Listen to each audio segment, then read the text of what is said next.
Today we'll be discussing bards. Now, it's I recently discovered that many of my previous discussion videos have practically vanished, and I have no idea what caused that. I checked I went through my saved videos because I thought I uploaded them onto YouTube, but I apparently didn't. So I still, pardon me, I just had breakfast. I just went through my Twitch, went through my YouTube channel just to make sure everything was there, but it is not. Sorry, again, just woke up, just had breakfast. I haven't had my cup of tea yet.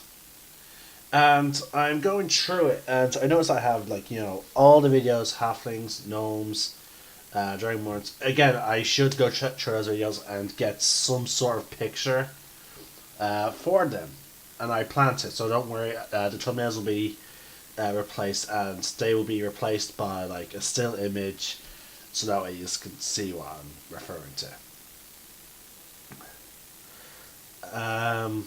But yeah. So today's video is going to be on bards. I have no idea I can't remember what happened exactly to that video. Oh yes, I think I remember. I think that was a moment which caused me to be laughed at by so many of my friends and family.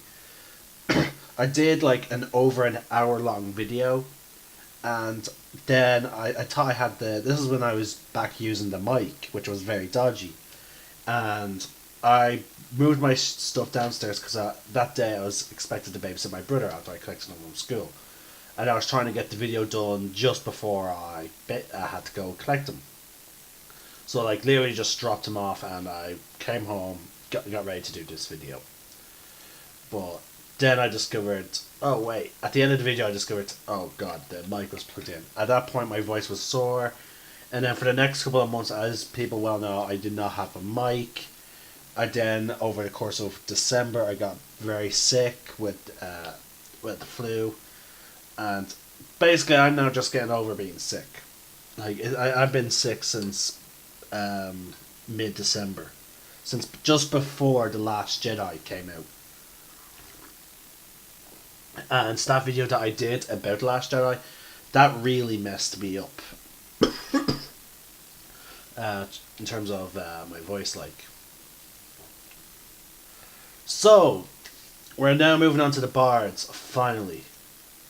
Now, the reason why I was so excited to do this, now it's a bit late now, so I'm not going to go into it, but when I first did the video, I talked about how... Okay, first off, I'm actually going to go into it because it's still relevant. I've seen many jokes about the bards. I've seen many a joke. People call them useless. They call them just like a nonsense character. I used to believe that. I used to honestly believe that, but I knew they had. All I knew was, yeah, they have some. They are decent, but to be honest with you, like they're meant for players who are just looking for a laugh. You know. My opinion has sort of changed. Like bards are more badass than I thought they were, true. But they're still one of those characters. They can still be one of those characters that allows a player like to have fun, to be whatnot. But now as I read through this Bard section, hopefully, like I discovered that like wow, you can actually make really serious characters be bards. You don't have to be that comedy person, the person within the party that's always trying to have a laugh or make other people laugh. So, first off, I'm going to go through the brief. I'm going to go through, as again, this is me talking about the bards, the classes, and some of the mechanics. I'm changing my videos because I'm not going to completely read from the player's handbook, but except for a few snippets. I'm against the mechanics, definitely, but when I talk about them in general, like I'll talk about the lore and all that. Actually, no, yeah, I have to read from the player's handbook because the player's handbook is what's relevant to the lore, so I suppose, yeah. But okay, let's get into it. Now this is the first section to just under bards, so this is just the bards in general. Now, as we saw with the barbarians, this is most likely this is most likely going to be like a brief description that touches on all of the bards archetypes and what the bards do in general.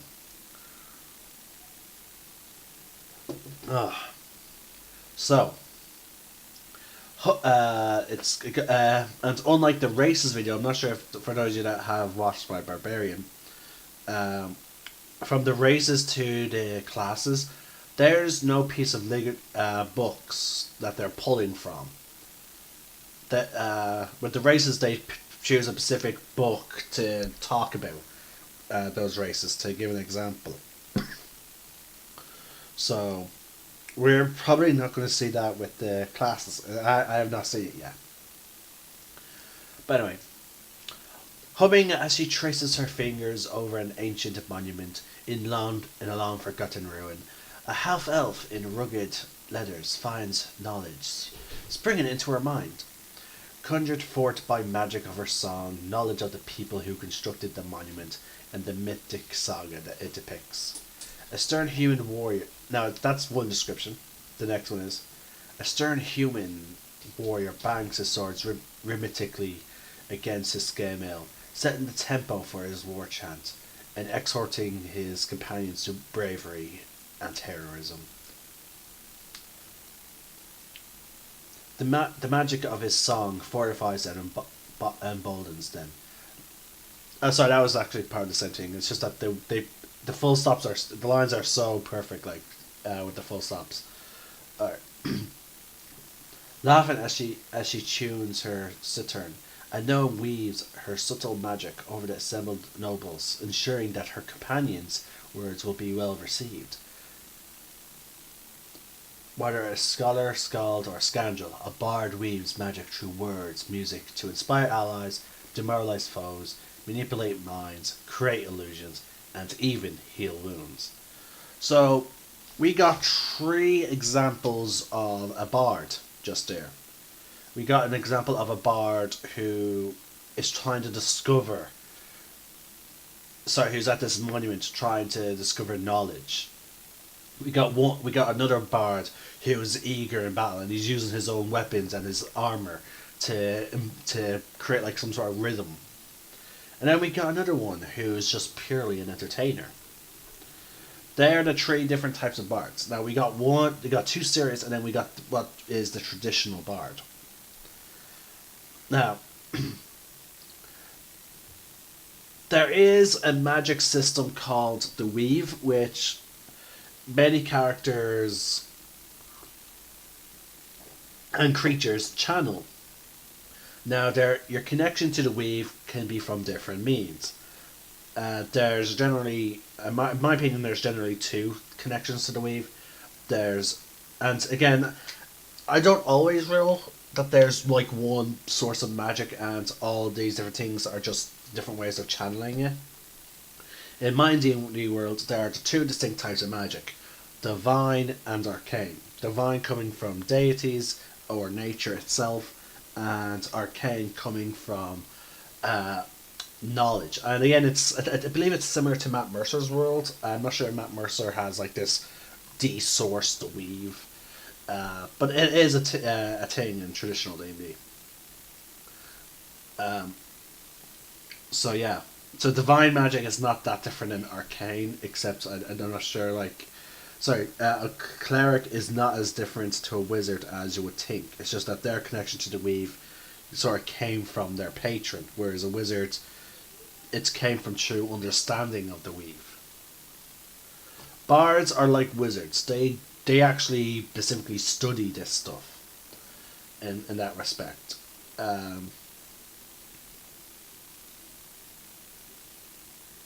Now, as I said, I rule Bard. Now, despite this next section,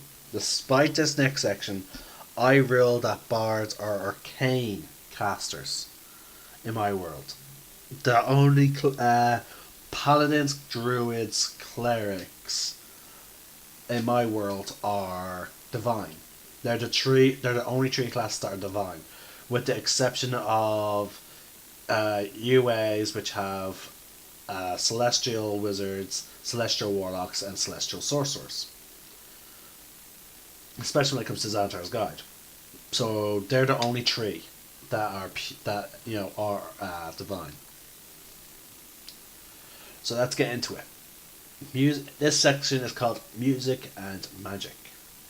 In the worlds of D&D, words and music are not just vibrations of air, but vocalizations with power all their own. The bard is a master of song, speech, and magic they contain.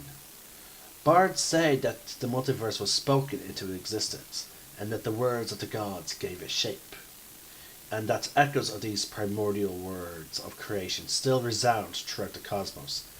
The music, the music of bards is an attempt to snatch and harness those echoes, subtly woven into their spells and powers. The greatest strength of bards is their sheer versatility. Many bards prefer to stick to the sidelines in combat, using their magic to inspire their allies and hinder their foes from a distance. But bards are capable of defending themselves in melee, if necessary, using their magic to bolster their swords and armor. Their spells lean towards charms and illusions rather than blatantly destructive spells. They have a wide-ranging knowledge of many subjects and natural aptitude that lets them do almost anything well.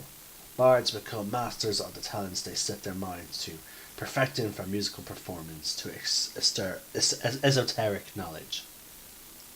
So, I like how in this very bit, now I'm going to get into it eventually when I review the entire class, but like, this gets into my main point. There are two classes that I consider that they can fulfill any role, or they can fulfill many roles. The barbarian, in my opinion, he fulfills two main roles: tank and damage. Now, I believe Xanathar's Guide did add some support in the form of new archetypes for the barbarian, but I can't. I can't. I can't remember exactly. So that will have that, but that will be covered in my Xanathar's Guide videos. But yeah, druids can fulfill many different roles. I think druids can fulfill any role, particularly in a party. Now, when I say role, I mean as in like the standard 4-part D&D role. I believe they are. Now, like for example, in games like Old Republic, there's only 3. Support and healing are merged as 1, and then there's tank and damage. But traditionally, I believe there's 4. Tank, damage, or DPS as it sometimes is referred to as, support, and healer. Bards. Now, when I get to clerics can in my opinion, I believe, fulfill 2 of these roles. 3 of these roles. Damage, tank, heal. That is my personal opinion. I know some people would probably argue the tank build, but each to their own. Bards can fulfill 3 of these roles. They can fulfill damage, tank, and they can't fulfill tank. Sorry, they fulfill support, heal, and damage. Now, maybe I'm wrong. Maybe a bard could tank. It's just that I'm not sure their their hit points will reflect that. You know, but yeah, still though, they're absolutely amazing, and we're going to see why. Like druids, for example, I believe can fit all 4, and we'll get into that when we get to the druids video. But I love how the main point of what I'm saying though is, I love how straight off the bat they explain that bards have so much versatility. Like, it's unreal, and no one points this out better than, this was never proven as more as when Sam played a bard in Critical Role. Like, at first he he basically took a class that was a joke and a race that was a joke and made them into one of the most epic characters. Like for those few episodes where Scanlan wasn't there, I was like, to be honest with you, I found them a little. They were some of my not so favorite episodes, just due to the fact that like I missed Scanlan. Like he was truly epic, and and Scanlan had some of the most epic moments within Critical Role. From, for example, the very first boss fight they did on Critical Role was against this sort of like Frankenstein Naga, and Scanlan is just like lightning bolt, and he killed it, like, you know, and it was his first kill within 3 years apparently, but from that point on, he kept pushing expectations. You know, and there's a reason why a lot of the videos you find of Critical Role animated either like they always involve Scanlan or Sam. And I think Sam really let himself get like a lot of it himself be put into Scanlan. But okay, next section is called Learning from Experience. True bards are not uncommon in the world. Not every minstrel singing in a tavern or jester cavorting in a royal cart is a bard. Discovering the magic hidden in music requires a hard study and some measure of natural talent. That most troubadours and jongleurs lack, words that I do not know. It can be hard to spot the difference between these performers and true bards, though. A bard's life is spent wandering across the land, gathering lore, telling stories, and living on the gratitude of audiences, much like any other entertainer.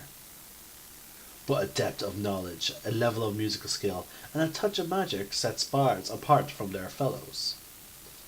Only rarely do bards settle in one place for long, and their natural desire to travel, to find new tales to tell, new skills to learn, and new discoveries beyond the horizon, makes an adventuring career a natural calling. Every adventurer is an opportunity to learn and practice a variety of skills, enter long forgotten tombs, discover a lost. Next page. Discover lost works of magic, decipher old tomes, travel to strange places, or encounter exotic creatures. Bards love to accompany heroes to witness their deeds firsthand. A bard who can tell an awe-inspiring story from a personal experience earns renown among other bards. Indeed, after telling so many stories about heroes accomplishing mighty deeds, many bards take up these themes to heart and assume heroic roles themselves. So, that section was basically that bards are very common in the world, but there's something called a true bard, which is someone who has magic.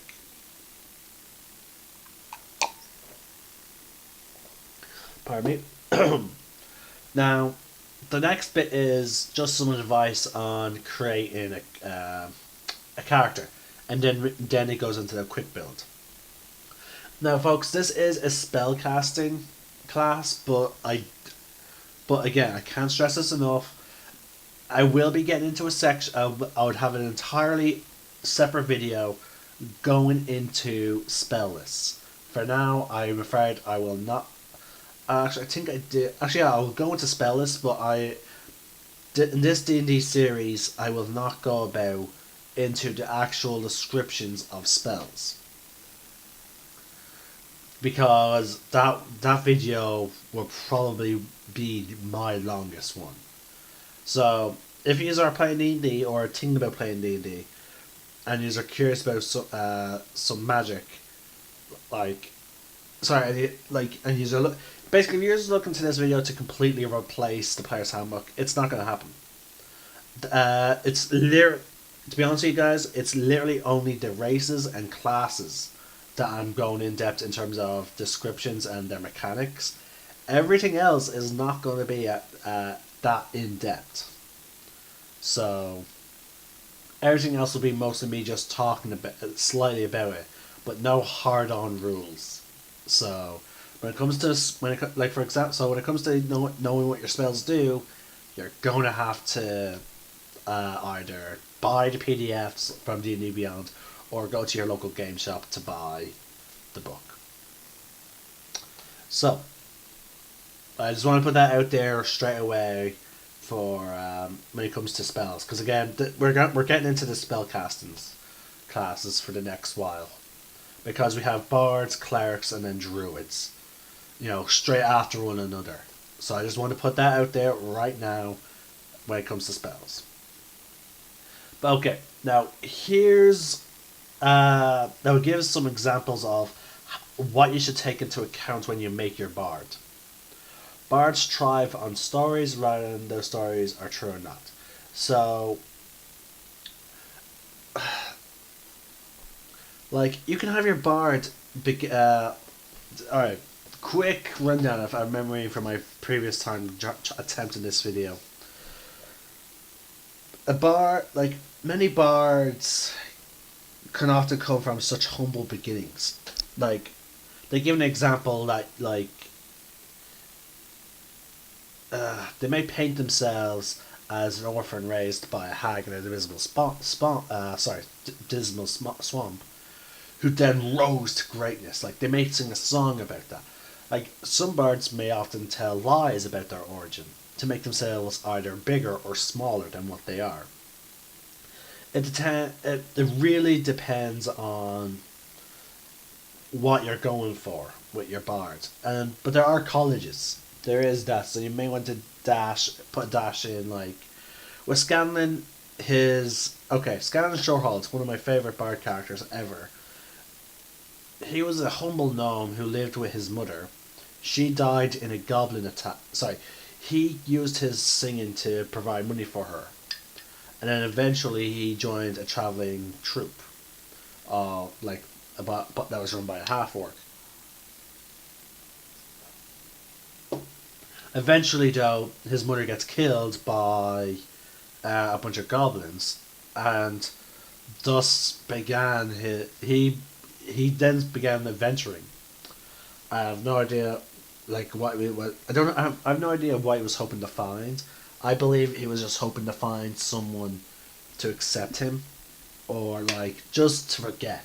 Maybe that's what he was doing. Maybe he was running away from dealing with the reality of his mother's horrendous death. And then he met Vox Machina. So maybe that was the case with Scanlan. So, but the thing is that your character might be just an average Joe. Maybe you're a criminal who uses your magic and knowledge to scam people. Maybe you're a master spy. Maybe you are trying to be an epic adventurer or hero. There's so many different ways you can do this. Just like with the barbarians, you can go for the noble approach of you using your rage to try and protect your friends and family.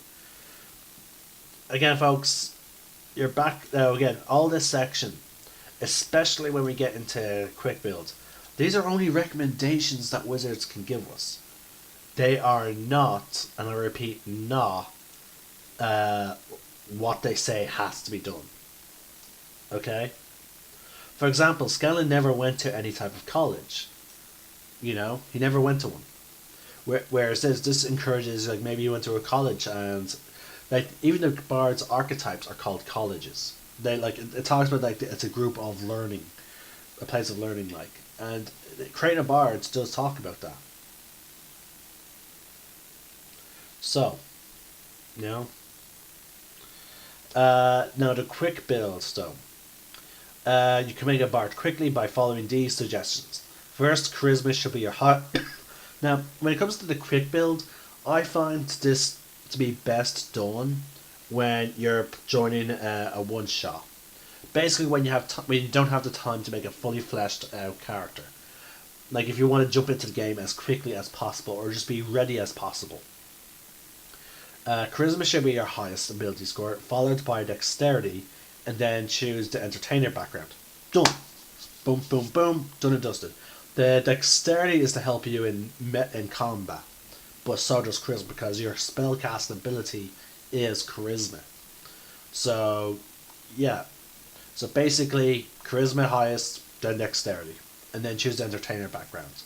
That will get you a combination of skills and starting equipment. That will be brilliant.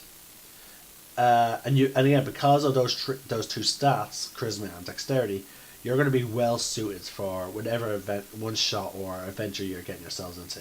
You'll be able to, instead of having to worry about building up your character, like using your attribute score increases, you can just go straight into it, and boom, you're ready to go. Now, it does recommend if the following spells to start off with.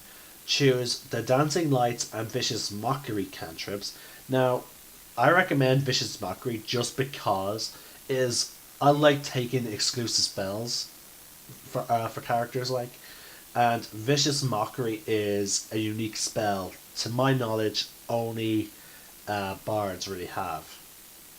Along with the following first level spells: Charm Person, Detect Magic, Healing Word, and Thunderwave. Now, as we've seen there, folks, between all those spells, you already have someone who is fulfilling multiple roles, minus tank. You have Healing Word, which will allow you to play the healer for your group. You have Detect Magic, Charm Person, which will help you in terms of out of combat and support your team.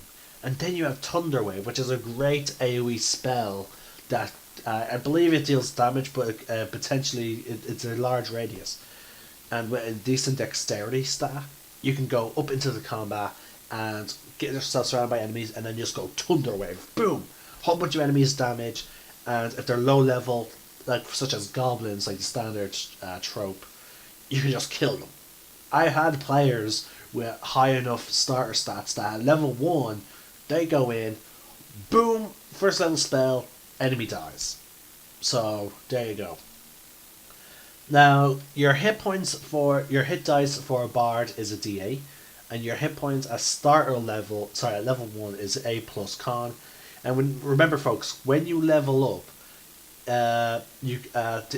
when you're increasing your health when you level up, you roll a D8 and add your Constitution modifier to add a new stack of hit points to your current hit points, or you could take the average, which in this case is 5 plus your Constitution. So, depending on how you want to build your bard, remember, it does recommend charisma and then dexterity. Your third highest stat could be Constitution. Now, a D8 is not bad. I believe the highest I've ever saw was a D10. So, there's the slight potential for a tank, but I wouldn't recommend trying to build it. It's just that other characters have not only, okay, the Barbarian doesn't need armor because he has special abilities that gives him high AC, and then because of a Barbarian can fulfill the role of a tank because I think a Bard gets a D10. He gets an ability that makes it so that he doesn't need armor to have high ass AC. So he can easily reach 18 and over AC. And then he has his rage ability, which means he takes half damage from everything except for psychic damage. So yeah, that's how a barbarian is a tank. It's true a combination of an ability that gives him decent enough AC, but it's mostly just due to his sheer amount of health and the fact that when it comes down to it, he is going to be in a state of he's going to be in a special state, which means he's only going to be taking half damage from everything. Paladins, I believe it's both health and armor, as well as some magic that they can use to augment their protection, to protect themselves. So that's how those two specific characters that I rule as sort of tankish class. Different methods, but same. I have a friend who built a fighter for the sheer point of becoming a tank. You know? But yeah, a bard. Again, a D8 is, I think, the second highest hit dice you can get, but it's still not going to be enough. I would not recommend trying to make a tank out of your bard. that's my recommendation. You guys, hey, if someone proves me wrong about making a tank as a bardic tank, put message in the chat room if you're watching this live, or put a comment down below, or if you go into my main channel. So if you go into my channel, you can click the link to join my Discord, and you can message me specifically how you build. You can tell me the story of how you build your tank, and if you do, hey, for those of you that may reach out through Discord and who tell me their complete story about how they made a tank bard, I promise I will feature you in your very own video on how you defied my expectations on making a tank bard. Okay? Now, that's your hit points. Now, your proficiencies. Now remember folks, these proficiencies can be changed based on backgrounds and races, and then eventually multi-class. Okay, we have seen that, for example, when it comes to weapons, elves can give you proficiency, and I think dwarves can give you proficiency in certain armors as well. So yeah, this is just for the class. This is like, think of this as, when I'm describing this, think of this as me looking at a human. Okay. So that way there's no racial modifiers here. Armor. You can wear light armor and lower. Now, sorry, that's correction. You're proficient in wearing light armor and lower, which is no armor. You can technically wear plate and medium armor. Sorry, heavy and medium armor. It's just that you will not be able to cast your spells. When it comes to spell casting, you have to stick to the armor you're proficient with. If you're not proficient in the certain type of armor, you cannot cast your magic. Now, you can learn...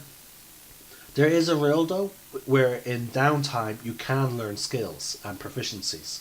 So, you could play as a wizard who spent a lot of time practicing wearing light armor, then medium, and then heavy for ages. Like, if you have it'll take you a lot of downtime. But if you do that, yeah, a wizard could theoretically get proficiency in different armors. But it's just that most players don't go through it, because in order to get the proficient, you have to go through ages. Like, in my games, it's a bare minimum 6 months.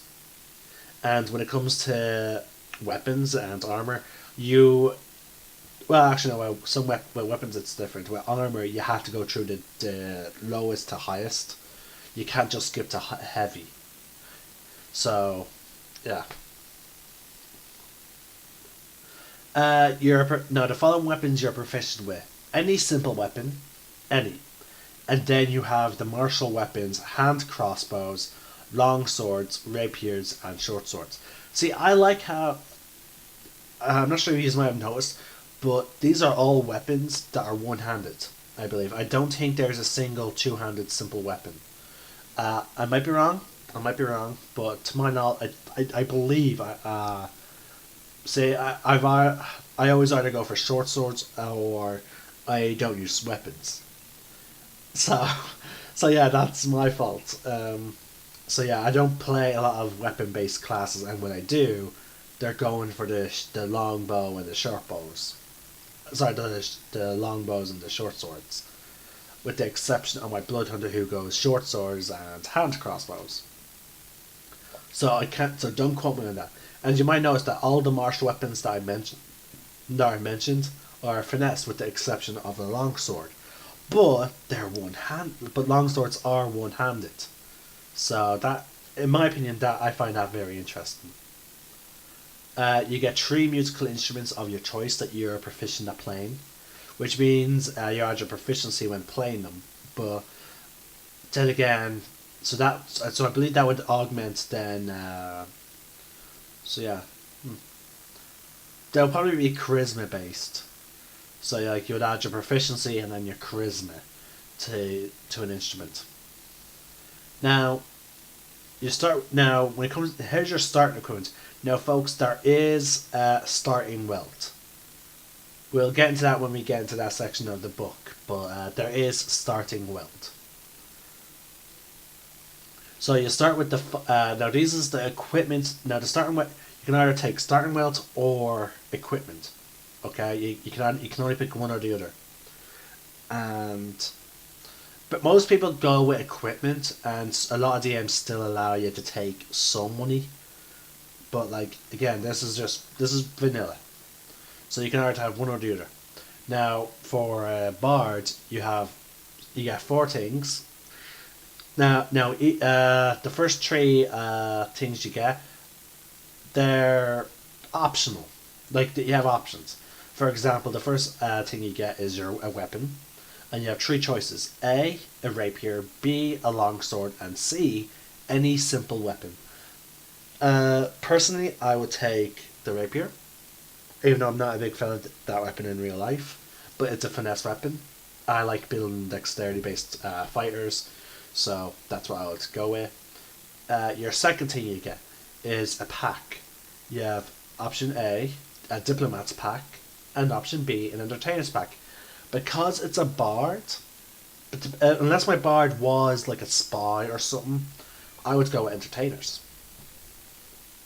Then last but not least, then the last options you have is for your instruments. You can either take a lute, which is probably the most well-known bardic instrument or medieval instrument. It's like a little tiny guitar, and or any other musical instrument. I would actually take B, and I would pick a flute. And you're automatically given leather armor and a dagger. You automatically get that. So technically, you already start with a dex-based weapon, but it's nice to have like a stronger one. The dagger is only a D4, and a rapier, I believe, is a D6 or a D8. Now, spell casting. Now there's a section. See chapter 10 for the general rules of spellcasting and chapter 11 for your spell list. So yeah, there you go, folks. That's where you go to look at your spells. Now, as a bard, you know 2 cantrips of your choice from the bard spell list. And you do learn more as you level up. Let's see what else. Now we're going to zoom in. Now, you start off with 4 first level spells of your choice from the bard spell list. Now, your spellcasting ability is charisma, and your spell save DC is 8 plus your proficiency bonus plus your charisma. So like now folks, you may remember proficiency bonus, as we did mention. I'll go through it again because it has I'll go through it briefly again. 1 to 4 plus 2, 5 to 8 plus 3, 9 to 12 plus 4, 13 to 16 plus 5, and then 17 to 20 plus 6. Now your proficiency bonus gets applied to anything you're proficient with. Skills, saving throws. Oh, we forgot saving throws. Sorry, folks. So yeah, proficiency bonus gets applied to your saving throws, your skills, and your tools, weapons, whatever, except for armor. Armor is the only thing that has the title proficient in, but you do not get any like bonus to it. Sorry, the saving throws, you're proficient in dexterity and charisma, and when it comes to skills, you pick 3, any 3 skills. Some classes have restrictions, but bards are supposed to be like spread out, and there's a reason for that, folks. There is a reason why it says pick any 3, and we'll get into that later. So, that is your spell save DC. And now a DC means, like, if you cast like a spell like Charm Person, for your opponent to resist it, they have to roll, the DM will roll a d20, and they will try and beat your DC. So, for, let's say, a standard bard, 18, that's plus 3. So that means that's 5. So your starting DC is 13, I believe. If I'm remembering the bonuses of 18 charisma. Yeah, I believe that's right. 13, maybe. Oh god. Alright, so That's 8 plus your proficiency bonus. That's 10, so that's 13. So the DM rolls 13 or higher, they resist your spell. But if they roll less than that, well done. They're under the effect of your spell. Now you do get your spell attack does get also your proficiency bonus. When you make it like a spell like my favorite spell, Chill Touch, which creates a skeleton hand that attacks the enemy.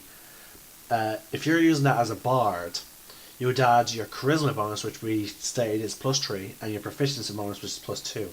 So whenever you roll a d20 to attack with that spell, you add 5. Proficiency bonus plus your charisma modifier. Now again, these numbers may vary based, except for the proficiency bonus as I stated, but the charisma modifier may vary based on how you did when it comes to either rolling your points or as your charisma gets modified. Bards have ritual casting, so they can cast. You can cast any bard spell you know as a ritual if that spell has a ritual tag.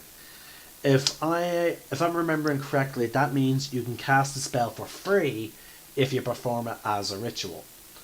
Now, spells with the ritual tag can be cast like normal spells, like instantaneous, but which is great for combat. It's just that some of them are not really combat spells, and they're best cast outside of combat. So, meh. You use a spell casting focus, but you can use with the exception of the traditional spellcasting focuses, you use a musical instrument. Now, let's quickly go over your spell slots and spells known. Okay, so we'll go in order from left to right. Cantrips known. You start off with 2, as I stated, and you get an additional one at level 4, and then you get an additional one at level 10, bringing up to 4. And then once you reach level 10, you have collected all the cantrips that you will ever know.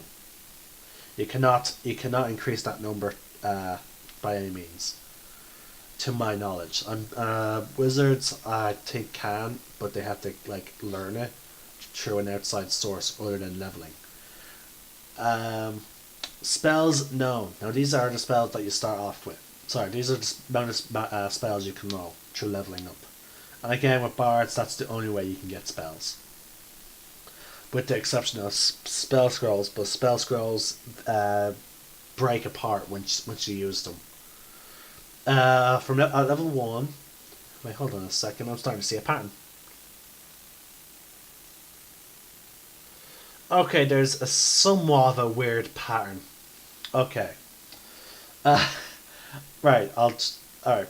At level 1, you start off with 4, and then up until level 9, you get one additional spell per level. So from second level, so at second level you get an additional one, so that's 5. Then at third level you get another one, that's 6. Again, this goes on until you reach level 9, when you get up to 12. Then at the next level you get 2 spells, and then you get 1 new spell at level 11. You get no spells until level 13, where you get an additional one, bringing you to 16. Then at level 14, you get 2 new spells. Then at level 15, you get 1 spell. Then at level 16, you get none. At 17th level, you get 1 new spell, bringing you up to 20. And then at level 18, you get 2 new spells. Wow, that is very awkward. Oh wow, it's not a pattern at all. It's like one half of it is a pattern, then it breaks off into a completely different pattern. Okay, now your spell slots are as follows. At level 1, you have 2 spell slots, which means you can cast a first level spell twice. Then at second level, it goes up, but you get an additional one, bringing you up to 3. And then once you reach third level, you have your maximum number of first level spells, spell slots, which will total at 4. You get second level spell slots at third level, and you start off with 2 again. At level 4 you get an additional second level spell slot, but sadly it does not go up from there. So you've already, by level 4 you've already reached your maximum when it comes to first and second level spell slots. Then at level 5 you get access to your your third level spell slots. Once again you start off with 2, and then at level 6 you reach your max by getting reaching 3 third level spell slots. Then at level 7 you get your first fourth level spell slot. You only get one. Then at level 8 you get a second one. And then at 9th level you get your third, which is your final one. And also at 9th level you also get your first 5th level spell slot. And at 10th level you get your second 5th level spell slot, which is your maximum until level 18 when you get your third 5th level spell slot. So that gives you a total of 3. You get your 6th level spell slot at level 11. This stays the same until level 19 when you get your second 6th level spell slot, but it does not change thereafter. You have access to 7th level spells, level 13. This stays the same until you reach level 20 when you get your second and final one. And then at level 15 you get your 8th level spells. You do not. You only get one spell slot for these for the remainder of the game, and then you get your 9th level spell slots, which are your strongest, at level 17, which does not go up at all until level even after the point of level 20. So Bards reach, it seems like Bards have a lot of casting. Bards reach their maximum number, it seems, fairly quickly early on, but then eventually it starts being more spread out. They seem to have a decent number, 4, 3, loads of 3s, 2s, and then 1s. Now, 8 and 9 level spells are traditionally always 1. You'll only ever be able to cast those levels once per day. Unless you're, and again, if I'm remembering correctly, Warlocks don't even get to reach that high. I believe Warlocks cap at a certain level. Let me double check. Real quick with my trusty Xanatar's guide. You can probably hear the pages being moved around. Nope, too far back. There we go. Sorry, Xanatar's Guide added a whole bunch of new spells. There we go, spell descriptions, Warlock. It goes, okay, yeah, so Warlocks actually do go up to 9th level. But see, Warlocks, when we get to them, you'll see that they're extremely unique when it comes to their spell slots. So don't worry. You'll see what I mean when we get to them, but that won't be probably to the end of this series. Now we get on to your Bardic Inspiration. This is where it's absolutely brilliant. This is where Bards can really shine. And for those of you that are fans of Critical Role, you know what I'm referring to. Bards have the ability to play a small little song to any creature other than yourself within 60 feet of you who can hear you. So you don't need to see them, you just have to be within 60 feet and they have to be able to hear you. You can give them an inspiration die. So yeah, the inspiration die lasts for 10 minutes and it upgrades. Now, when that character is there's two terms for inspiration. There's DM's inspiration and Bardic inspiration, so do not confuse the two. Bardic inspiration is given to you by a bard, as the title suggests, and it's through this ability. DM's inspiration is generally a DM's reward to the player for good role playing, or for doing something cool. So, let's get on with it. Now,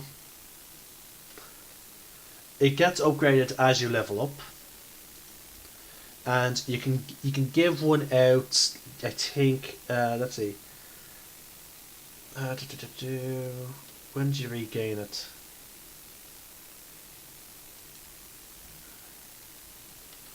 Um, okay. You can do it in equal. This feature can be used a number of times, equal to your charisma modifier, a minimum of once. You regain any expended uses when you finish a long rest. So there we go.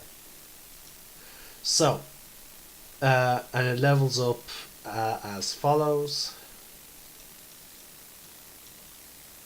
Uh, it's a D6 at first, but then it becomes a D8 at 5th level, a D10 at 10th level, and a D12 at 15th level. You also get the ability called Jack of Trades, which allows you to add half of your proficiency bonus rounded down to any ability check that you make that doesn't already include proficiency bonus. So, yeah, you're not proficient in stealth. Doesn't matter. Add half of your proficiency bonus anyway. So now your proficiency bonus caps at +6, but still that's a +3, and a 3 can make all the difference. It's a dice game, so any change to the chances is a good one. As long as it's not a nat 1, then oh god. Now you get at second level you also get your Song of Rest, which is great because it allows you, like during a short rest. Short rests are moments where players can spend hit dice to heal themselves. Now you only have a certain amount of hit dice per level. Like for example, per day. For example, if you're level 2, you have 2 hit dice. So a bard would have 2d8 at this point. But say if your companions are really injured and they're spending their hit dice, but there's still a lot of healing. What you can do is basically your character sits down and plays a song, and as they're resting, this soft, or you tell a story. It depends on what type of bard you want to be. But basically, your magic is aiding them in their rest. They're getting healed. They're being inspired. They push on, and this is represented by your. So they regain an extra 1d6 hit dice. Now this does get increased at certain levels. It becomes a D8 at 9th, a D10 at 13th, and a D12 at 17th. So yeah, this adds to the bard's outside of combat versatility, as well as the push for a bit of a healing support. Now at 3rd level we have the bard colleges. Now this is what it's referred to as your archetypes or advanced classes. Now we'll get into them. We'll get to them when we get to them. They're at the end of this section. We're going to just talk about the vanilla bard. Third level, you get expertise. What this means is you choose 2 of the skills you're proficient with. Okay, you have to be proficient. Your proficiency bonus is doubled for any ability check that you make that uses any of them. At 10th level, you get to choose another 2, so a total of 4. So, say your bard is proficient in persuasion. He'll get a modifier, and you have max charisma, which is, I believe, a +4. Or, actually, no, it's charisma not a +5. 20, I think, is a +5. So you add +5 to the skill. So that means whenever you roll a d20, you roll a 10, it's 5. But you add your proficiency bonus, that's +6. So that gives you a total of 11. You roll a 10, it becomes 21. Now, with expertise, you get to double your proficiency bonus. So that 6 becomes 12. You double your proficiency bonus. So that's 12, but so plus your charisma mod, that becomes a total of 17. So you roll, basically if the DC is 20, you roll a 3, or you roll a 3, you pass. Like, wow. And I'm surprised that bards get it in 4 skills, which is amazing. When you reach level 4, you get your ASI, which stands for Ability Score Improvement. Basically what this means is you have to either increase your ability scores, which are sometimes called attributes, such as strength, charisma, intelligence, constitution, dexterity, and wisdom. You can either increase one of them by 1, you can increase one of them by 2, or 2 of them by 1, or you can take a feat. We'll get into the feats later on. So this is a way that you can reach 20 charisma, which again, to a bard is really a lot. Now, when you reach 5th level, you get your font of inspiration. Now, what this does is, remember those inspiration dice that we talked about? Remember how it says you can use you get a certain amount per long rest? Yeah, not anymore. You regain all expended uses of bardic inspiration when you finish a short or a long rest. So there you go, folks. That is amazing. That gives you a lot more support. That really changed your support. Again, we're just talking about vanilla. We're not talking about the specific archetypes yet. So even the vanilla bard alone can branch off into either damage, support, or heal a little bit. Counter charm. 6th level. You gain the ability to use your musical notes or words of power to disrupt the mind influencing effects. As an action, you can start a performance that lasts until the end of your next turn. During that time, you and any friendly creature within 30 feet of you have advantage on saving throws against being frightened or charmed. The creature must be able to hear you to gain this benefit. That is great. So that continues to push on into support. So like you can be in the background just performing this. Constantly just, if you're dealing against vampires or creatures like that you know are strong when it comes to mind attacks, then yeah, your bard can just be hiding somewhere, just playing that song or doing something just to give that advantage to your allies. At 10th level, you have your magical secrets, which basically allows you to pick 2 spells from any class, including this one, and the spells you choose must be the level you can cast as shown in the Bard's table or cantrip. The chosen spells count as Bard spells for you and are included in the number of spells known of the Bard table. You learn 2 additional spells from any class at 14th level and again at 18th level. Now, I know it says you can take 2 from even the Bard. I would do that. I would branch off into class exclusive spells to add that. So basically if there's a spell that was great outside of my class that I would want, I would take it just to add that little bit of extra. Hey guys, I now know the spell that's exclusive. Like, so basically, if you're trying to fulfill the role of a healer, you may look at some of the cleric spells. Maybe I think clerics have some spells that are exclusive. Some healing spells that are exclusive to them, and the like. So, you might want to look at that. So, and you get an addition. And you get 2 additionals from at level 14 and at level 18. And remember, and I believe at level 18, let me check. Previous page. At level 18, guys, you will have access to your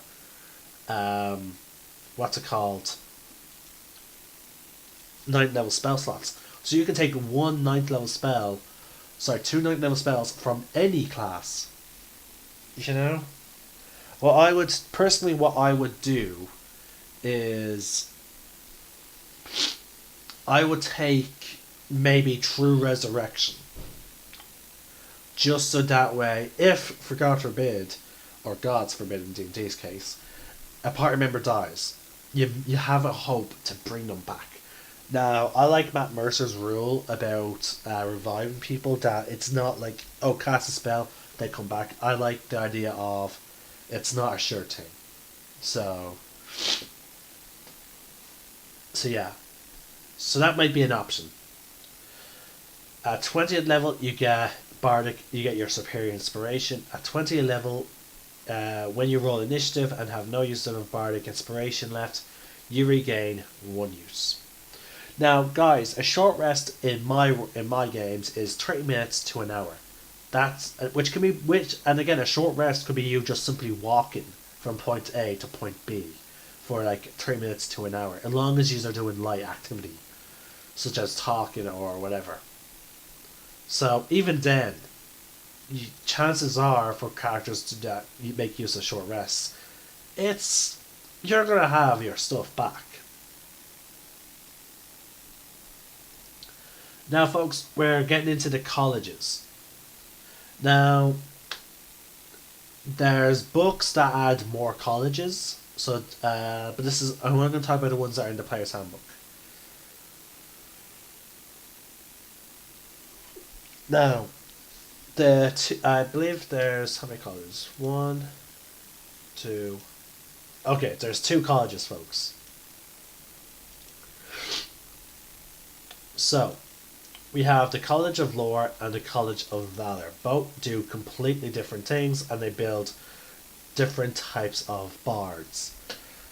Now, I'm going to read the lore section of each college, and then I'll get into what each college gives to this class. First is the College of Lore. Bards of the College of Lore know something about most things, collecting bits of knowledge from sources as diverse as scholarly tomes and peasant tales. Whether singing folk ballads in taverns or elaborate compositions in rural courts, these bards use their gifts to hold audiences spellbound. When the applause dies down, the audience members might find themselves questioning everything they held to be true, from their faith in the priesthood of the local temple to their loyalty to a king. The loyalty of these bards lies in the pursuit of beauty and truth, not in fealty to a monarch, or following the tenets of a deity. A noble who keeps such a bard as a herald or advisor knows that the bard would rather be honest than political. The college's members gather in libraries and sometimes in actual colleges, complete with classrooms and dormitories, to share their lore with one another. They also meet at festivals or affairs of state, where they can expose corruption, unravel lies, and poke fun at self-important figures of authority. So, that is the College of Lore. Again, a college is a bunch of like-minded bards. And they have certain traditions. So the College of Lore is all about truth. Keep spreading knowledge and stopping liars, regardless if they're connected to a deity or connected to a king. Now, when you join the College of Lore at 3rd level, you gain proficiency in three skills of your choice. Oh my god, more skill choices, folks. The class alone, oh my god. Wow. Bards have so much use outside of combat already. And wow, already more skills. Oh wow, well done, well done. Uh, uh, okay. At level 3, they also get cutting words. You learn how to use your wit to distract, confuse, or otherwise sap the confidence and competence of others. When a creature you can see within 60 feet of you makes an attack roll, an ability check, or damage roll, you can use your reaction to expend one of your uses of Bardic Inspiration, rolling a Bardic Inspiration die, and subtracting the number from the roll of the creature's roll. You choose to use this feature after the creature makes its roll, but before the DM determines whether the attack, ability, or whatever succeeds. So, folks, you have to guess based on the enemy. Most for example, if the creature rolls 25, most DMs say natural 20 as soon as they roll it.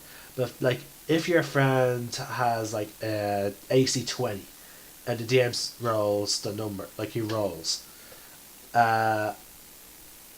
If you're worried about your ally, sorry, you won't know what the DM rolls. Say the DM rolls against an ally who has pretty high AC, or against an enemy that's, sorry, bad example. Say if the DM rolls rolls to attack an enemy that you know it has very little health, and you want to make sure that they stay alive. If you think there's any shred of hope that shred of chance that the attack hits, you may roll you may roll the inspiration die, just to be like, just to try and protect your allies. Now, there are creatures that are immune to this. If they can't hear you or are immune to being charmed, then the effect it does not affect. I've seen most bards just use the cutting words to lower the damage rather than try and make the attack miss, just because, like, at least with damage, they could hopefully drop it down to like 1. You know, whereas with a D20 die, with the attack roll here, you have to be. It's a lot of guesswork. Now, when you reach 6th level and you're part of this college, at 6th level you learn 2 spells of your choice from any. This is called additional magical secrets, by the way, folks. At 6th level, you learn 2 spells of your choice from any class. The spell you choose must be at the level you can cast and is shown on the bar table or cantrip. The chosen spell counts as your bard's spells.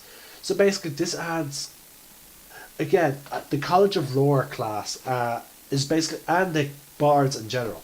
So the bards in general and this college is basically a big fuck you to the rules about spell tables. Sorry, classes having specialized spells for them. The bards just don't give two fucks. They want that spell, they're taking that spell to a maximum of let's see. So to a maximum, I believe it's 8 now with the College of Lore. Oh wow. Okay. Now the last ability you get is at level 14 from the College of Lore, and it's called Peerless Skill. So basically, when you make an ability check, you can use your bardic inspiration to inspire yourself. So basically, if you're not like, for example, if you're rolling stealth, but you're unsure if you passed or not, before the DM says you fail or pass, you can roll a bardic inspiration to add to that number. So that was the College of Lore, folks. It seems to push more for support or damage dealing. Now I say damage dealing, sorry, support. Well, actually, it pushes the versatility of the bard. Sorry, that's what I should say more like, because you get loads of buffs to your bardic inspiration. You get buffs to your skills. You get buffs to your magical secrets ability, which gives you more spells to pick from. So, and again, from being able to pick from any, you can take really high damaging spells from wizard, sorcerer, cleric. Like, yeah, you have so many class spells to pick from. But I also say it could aid to your support, because through the normal bard spell list, and then from having access to some cleric spells or druid spells, it adds a lot to your support as well, and it can also add a lot to your healing. So it adds to the goddamn master of all, like, sorry, jack of all trades when it comes to bards, or versatility of them. Now, for me, the College of Valor pushes more for combat. So it pushes you more towards forgetting about your your versatility towards the sheer roll of damage, or being part of the damage roll. And here's the lore. Bards of the College of Valor are daring skalds, whose tales keep alive the memory of great heroes of the past, and thereby inspire a new generation of heroes. These bards gather in mead halls or around the great bonfires to sing the deeds of the mighty, both past and present. They travel the land to witness great events firsthand, and ensure that the memory of those events does not pass from the world. With their songs, they inspire others to reach the same heights of accomplishments as heroes of old. See, I like the College of Valor. For one, they're known as Skalds. Pretty cool. And also, I love the idea that they're... See, with the College of Lore is about rooting out lies and corruption. Like, they're all about truth and knowledge. The College of Valor is just about keeping the old stories, making sure that knowledge passes from one generation to the next.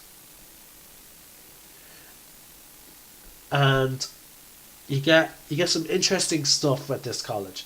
For example, you get bonus, like both colleges give you bonus proficiencies, whereas the College of Lore gives you proficiency in skills.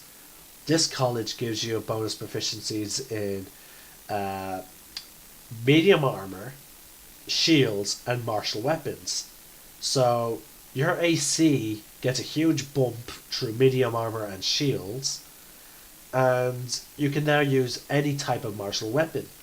Now, again, through dex as a dex based fan, I'm already a sword. I'm not a big fan of using medium armor, shields, or other martial weapons. I have the martial weapons that I want already with the form of the short sword. But you also now get what's called combat inspiration.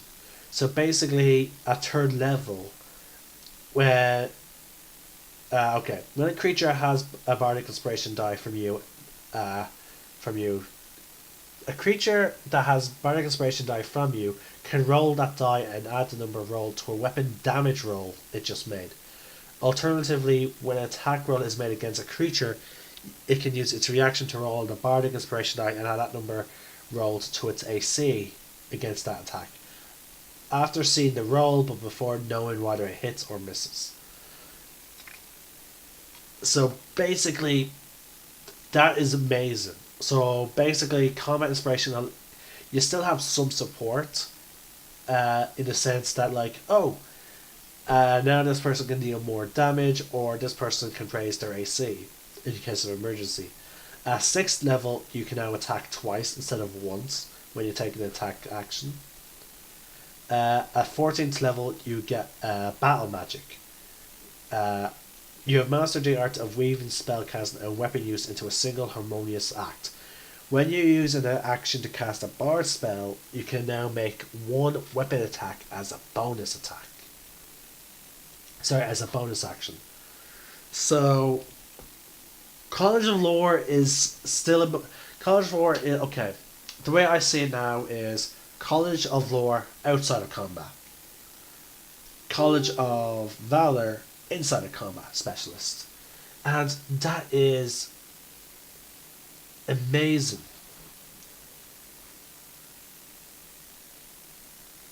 It's incredible.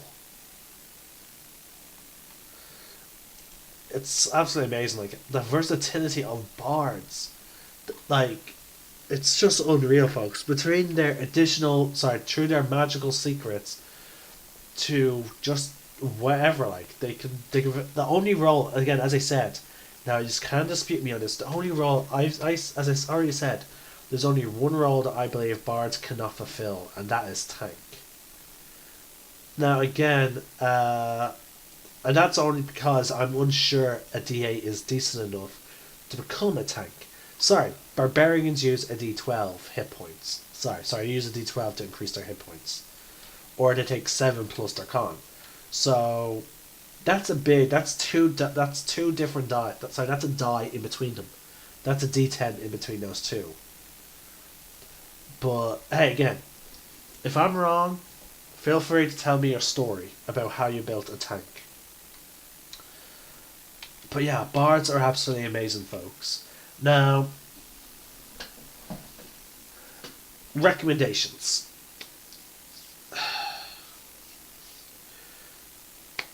Okay. In terms of racial recommendations, I can say for vanilla bards, just straight off the bat, any charisma-based character. Sorry, any charisma-based race. Okay? Any. So, tieflings. Let's see, tieflings. Is there not a chart that tells you... Sorry, hold on, folks. I'm going to actually quickly check if there's not a chart so I can speed this up. No, there isn't. Okay.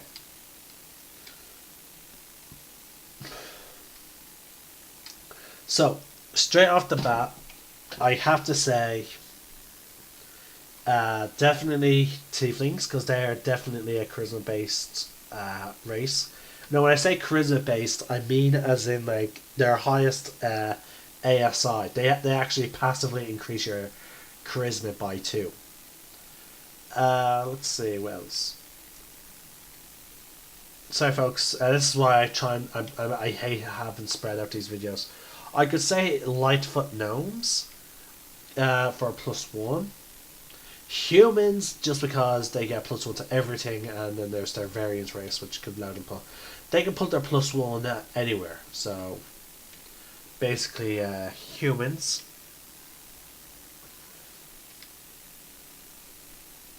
Dragonborns maybe, but that would be leaning more towards College of Valor, possibly. Oh, sorry. The thing that I said earlier was not gnomes. It was halflings. Sorry. Uh, Gnomes. Let's see. Forest gnomes and rock gnome. No. Again, Scanlan was a gnome, so even though a gnome does not fit into my quick build recommendation, it's still a viable one. So don't worry, folks. Also, half elves. I feel like could be decent choices, especially since they also get +2 to their charisma. I personally don't mind the idea of even playing a half orc and go College of Valor. Like that's just me personally.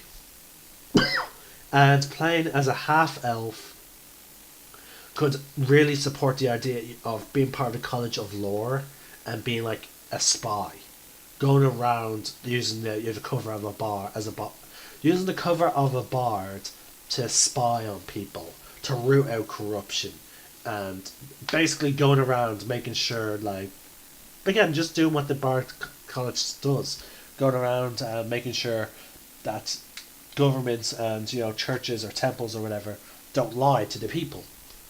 So yeah, I can definitely see playing a half elf with that type of mindset, and I would, and to be honest with you, I would find it fun. It would be really great, and I feel like I would have fun with it.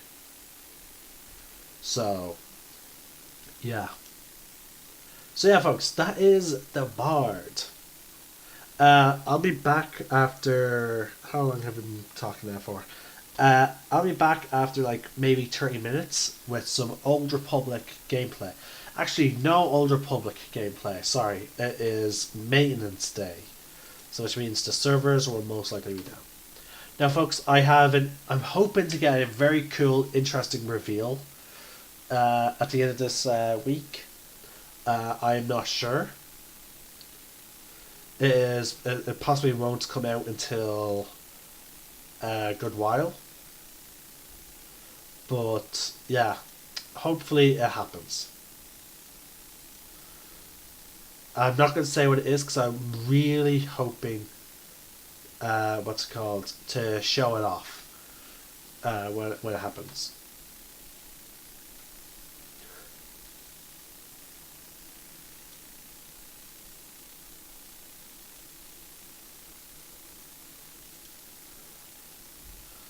So I'm afraid I might need some time on that. I'll see about doing another video today, folks, because I really want to get back into the flow of doing videos weekly. I really need to get back into it.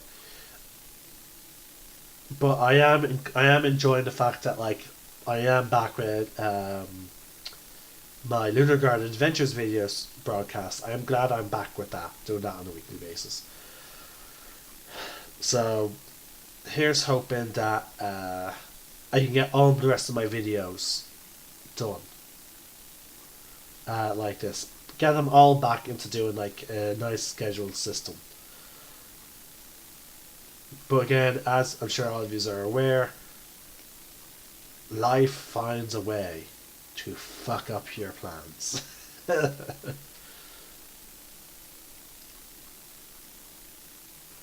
So, yeah. Here's hoping, folks. But again, as I said, I love doing these videos. Again, it's just a personal thing I would like to do is get them on schedule so that way for those of you that are for those that are subscribed, you just have something going on, like, and I enjoy posting them.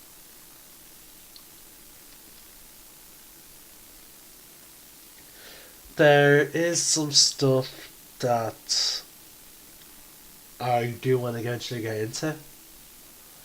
I want to get back into, like, just due to some other games like pulling my interest. I want to get back into doing Shadow of War. I want to get back into doing Ark Survival Evolved. I want to get back into doing my Kingdom Hearts series because I fucking love Kingdom Hearts games. Oh god, they're absolutely amazing. I want to get back into doing my older public videos. There's so many videos I want to do with you. That I want to do, guys. It's unreal. But the thing is, though, I have responsibilities. I have other stuff going on, and then I have so many D&D games. I have to worry about my voice. So yeah, there's just so much I want to do, but I can't always do it. So I'll try and get another video today. For those of you that are watching this live, this video is going straight onto YouTube. I'm actually already have Twitch open on my computer, ready to click export to YouTube. But I need to take a break. Just a small one. Maybe it's enough time for a wee cup of tea. And then we'll be back with, I don't know. I'll check Old Republic to see if that is finished with its maintenance. If it is, then I'll jump into some Old Republic. If it's not, I'll see. I'm hoping it's finally launched, because apparently I was invited to the closed beta of Sea of Thieves, which is supposed to launch today, but I keep getting blocked with saying I'm not authorized, and apparently they lift the what's called broadcasting, so I could actually show streams of me playing it. So if it is true that they lifted the, what was it called? Terms of no, it was something else. Not terms of agreement. Either way, if they lifted the thing that prevents people from broadcasting, confidentiality agreements, sort of like. If they lifted that, then yeah, I'll probably do some stuff there. I just tried launching it now on my Xbox. Screen turned blank. So it's quite I'm actually going to I'm actually going to uninstall it and reinstall it. Uninstall all. Let's give it a clean slate. There we go. Install all. Okay, so it's installed. So I might do that. I might play Hand of Fate. There's a multitude of things I might do.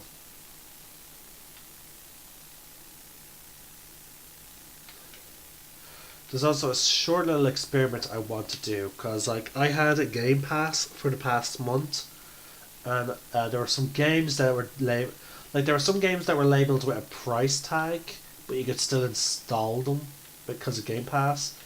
But there were some games that were labeled as free as their price tag. Okay. And I just attempted just there to play one of them. Let me try again.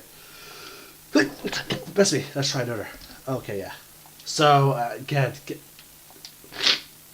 if you have a Game Pass, which is good, don't get me wrong, I like the idea of Game Pass.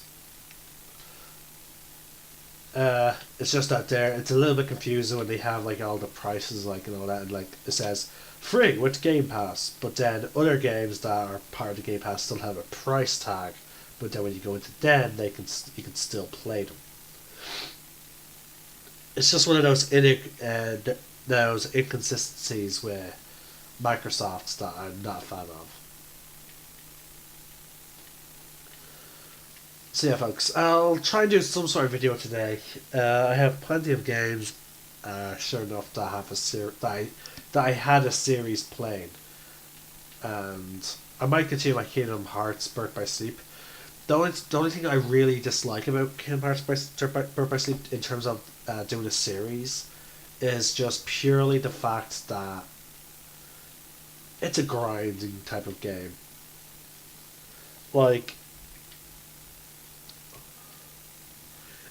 you really it's really about the collecting and building, you know, like a, like your abilities and whatnot. So I don't know. Uh, I'm close to finishing off Terra Go, and again, it is a short one. It is short. I realized how short it was when I started doing this series.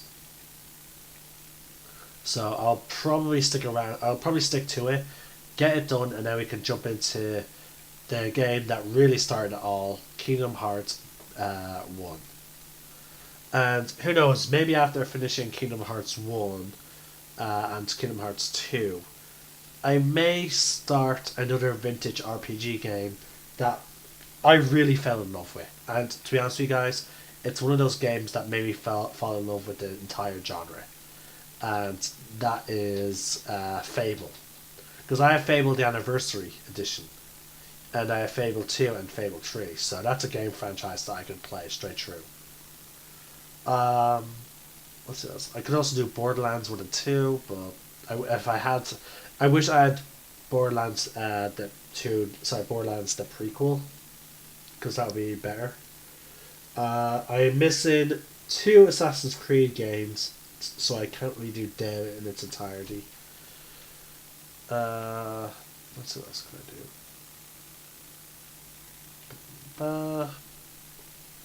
I do have Dragon Age Origins, but I don't have the epilogue game that came with that, sadly.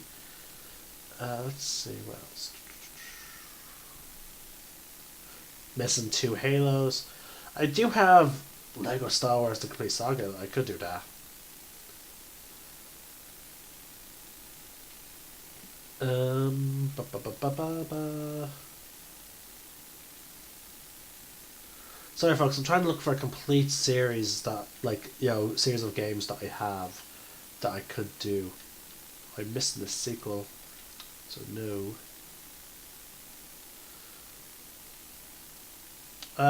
That's about it, except for my Gears of War. Where are they? Where's my Gears of War?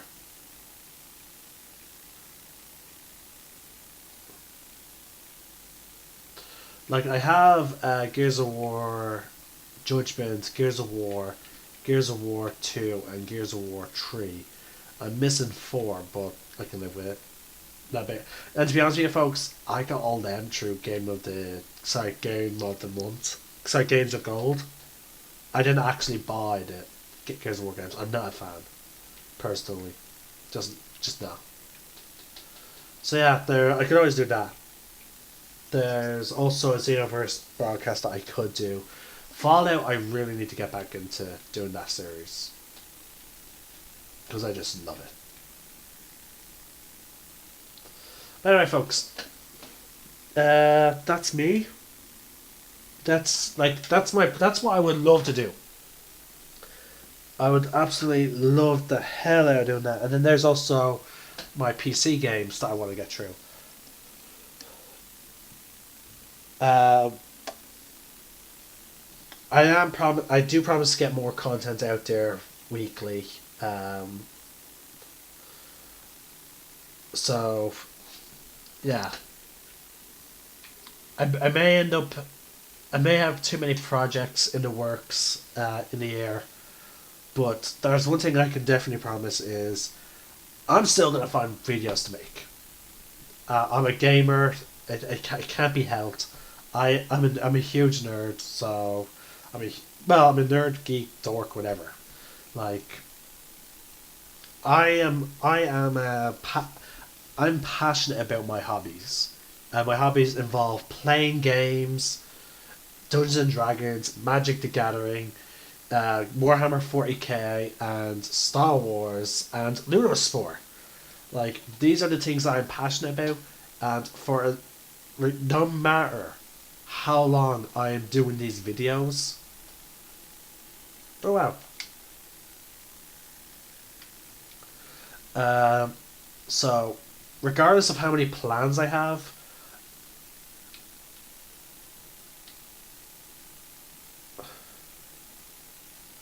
hold on.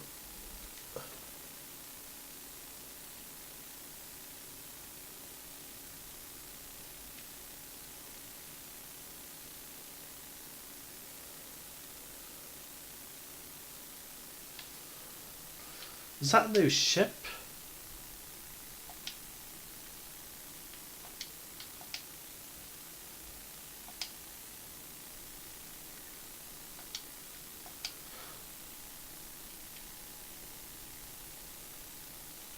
Okay, fine. Okay, so guys, the beta is up. Um, so yeah, we're gonna actually play Sea of Thieves. I do believe that the NDA was that NDA. I think that was the acronym for the agreements to not broadcast or anything. Yeah, I'm sure. I'm pretty sure this is the final beta until the game gets released in February. Oh, sorry, on the third. It's getting released basically in 2 months. So I think it's lifted. This is closed beta, not alpha. So when we get back, folks. Also, it's not doing that whole username in the brackets that they normally do to spot people who are breaking their agreement. I Also, I've seen many YouTubers get excited about the lift of the agreement. Anyway, we're now gone into an hour and 3 minutes, so I'm actually going to stop now, folks. Um, so yeah, I'll be back after like 30 minutes with some CFT's gameplay of their closed beta. So this is Wolf Ninja sign out. May the force be with you, and remember, roll for initiative.